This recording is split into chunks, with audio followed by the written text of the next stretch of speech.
Merhaba arkadaşlar. Bugün yöresel yemeklerimizden maklube yapıyorum.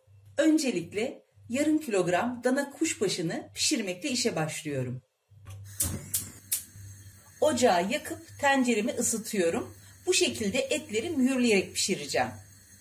Isınan tenceremin içine etleri bırakıyorum. Etler suyunu salıp tekrar çekinceye kadar bu şekilde harlı ateşte pişiriyorum.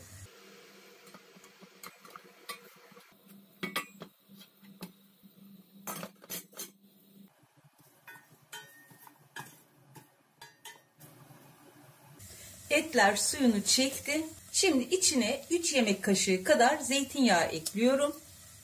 Biraz da yağda kavuracağım.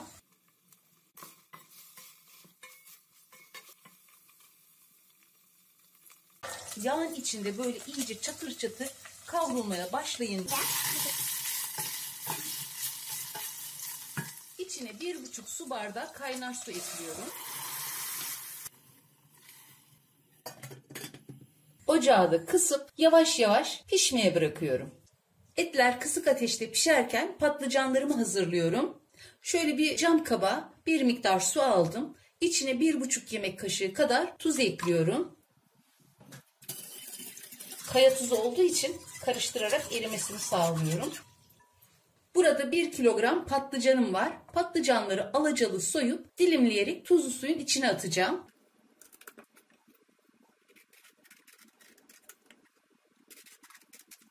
Fazla kalın olmayacak şekilde ince ince dilimlere ayırıyorum.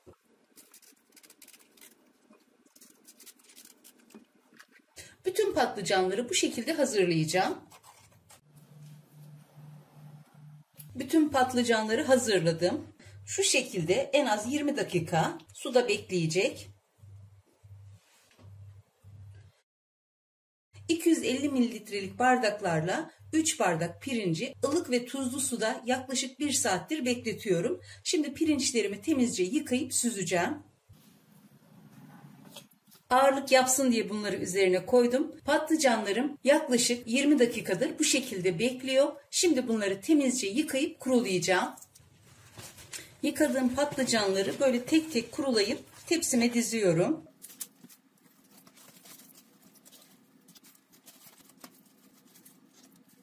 Patlıcanları tepsime dizdim. Kalan patlıcanları da ikinci bir tepsiye daha dizeceğim. Patlıcanların üzerine bu şekilde zeytinyağı sürüyorum.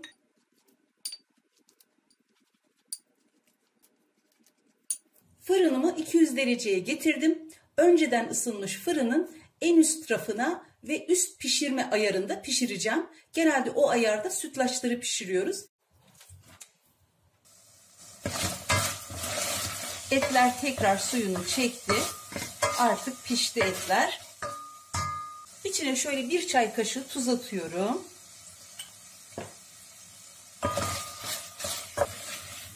Tuzuyla da şöyle bir iki çevirdikten sonra kapağını kapatıp ocaktan alıyorum. Tavamı ocağa aldım. İçine yarım çay bardağından daha az zeytinyağı alıyorum. Burada da 1 kase kabuğu soyulmuş bademim var. Onları ekliyorum.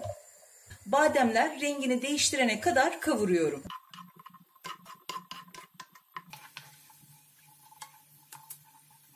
Bademleri orta kısıkta kavuruyorum. Bademlerin hafiften rengi döndü. Yarısını ayırıyorum.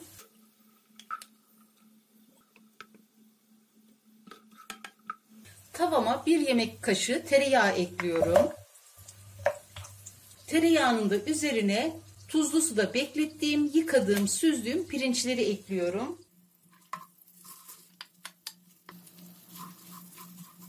Ocağı harlı ateşe getirip pirinçleri iyice kavuruyorum.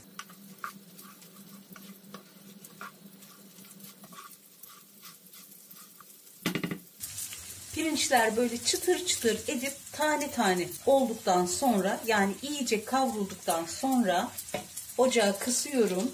İçine 1 çay kaşığı tuz, yarım çay kaşığı kadar toz şeker, yine yarımşar çay kaşığı pul biber, karabiber, kekik ve nane ekliyorum. 2 yemek kaşığı kadar da iyice yıkayıp suyunu süzdürdüğüm kuş üzümünü ekliyorum. Şöyle bir karıştırıyorum. Şimdi de üzerine 4 bardak kaynar su ekliyorum.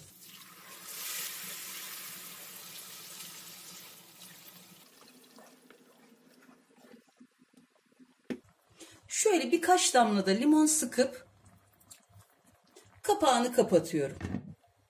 Pirinçler suyunu çekene kadar bu şekilde pişiriyorum. İlk tepsi patlıcanlarım pişti. Bunları fırına verdikten sonra diğer yüzünü çevirip yağlayıp tekrar fırına verdim. Şimdi diğer tepsimin de pişmesini bekliyorum.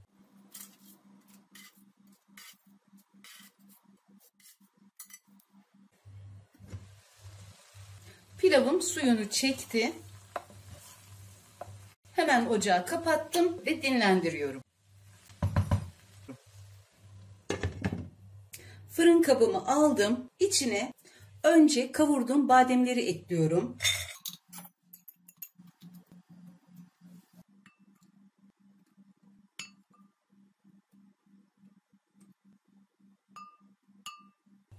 Etleri orantılı bir şekilde yerleştirdim. Patlıcanların yarısı fırında daha henüz pişmedi ama bu pişenleri yerleştirmeye başlıyorum. Şöyle patlıcanın uç kısmı etlerin üzerine gelecek şekilde yerleştiriyorum.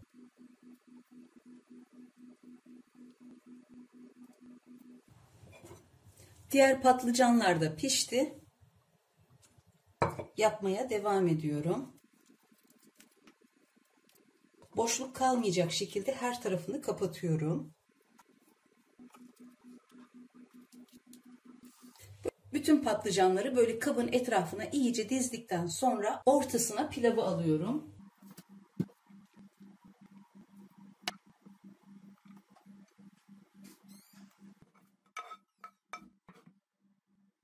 Şimdi patlıcanları üzerine kapatıyorum.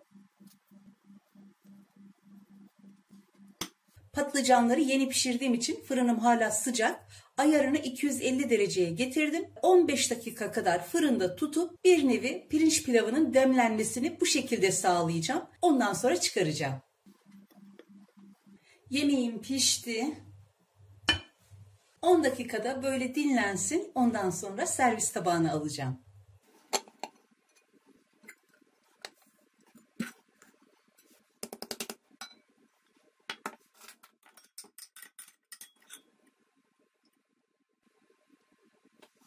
Etler de, bademler de gayet güzel kızarmış. Çok güzel bir yemek.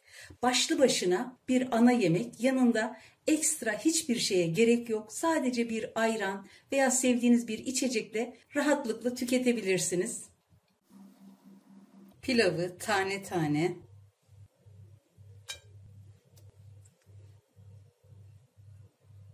Gerçekten çok harika, çok güzel bir yemek. Mutlaka yapın ve deneyin derim. Yapacak ve deneyecek olan herkese şimdiden kolay gelsin, afiyet, şifa olsun.